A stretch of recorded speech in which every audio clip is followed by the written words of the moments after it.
চট্টগ্রাম ফুলমুড়ি ইসলামী সমাজ কল্যাণ পরিষদ ও পাঠাগার উদ্বোধনে উপলক্ষে ইফতার মাহফিল অনুষ্ঠিত।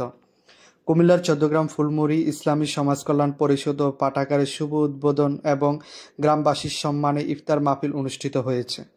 মোহাম্মদ বেলাল হোসেন মিয়াজির সভাপতিত্বে প্রধান অতিথি হিসেবে উপস্থিত ছিলেন চট্টগ্রাম সরকারি কলেজের সাবেক ভিপি মোহাম্মদ শাহাবুদ্দিন। প্রধান বক্তা হিসেবে উপস্থিত ছিলেন চাঁদপুর জেলা জজ কোর্টের সিনিয়র সহকারী জজ মোশাররফ হোসেন রাসেল।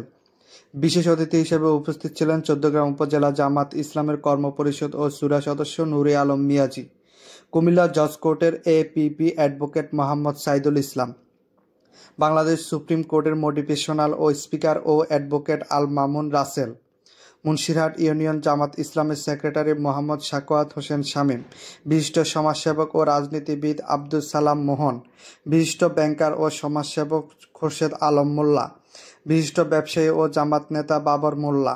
ইফতার শেষে দোয়া ও মোনাজাতের মাধ্যমে পাঠাগারটি উদ্বোধন করা হয়।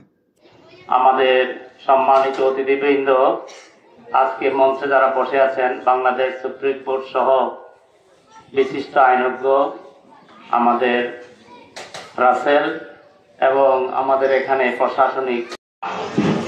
আল্লাহ রাসূল একটা হাদিসে বলেছেন যে আল্লাহ তাআলা সুন্দর, তিনি সুন্দরকে খুব পছন্দ করেন, আর সৌন্দর্যের সবচেয়ে বড় প্রতীক হচ্ছে ফুল।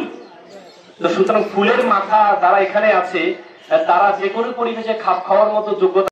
পাঠাগার উদ্বোধন অনুষ্ঠানে উপস্থিত আমাদের সম্মানিত মেহমানবৃন্দ, উপস্থিত গ্রামবাসী, আসলে বক্তব্য অনেক হয়ে গেছে। পবিত্র কালামে শরীফ থেকে বক্তব্য হয়েছে, কোন ধরনের ইন্ট্রোডাকশন ছাড়াই সরাসরি আলোচনায় চলে যাই। আমার এখানে মঞ্চে আমার উপবিষ্ট অনেক গ্রামবাসী আছেন।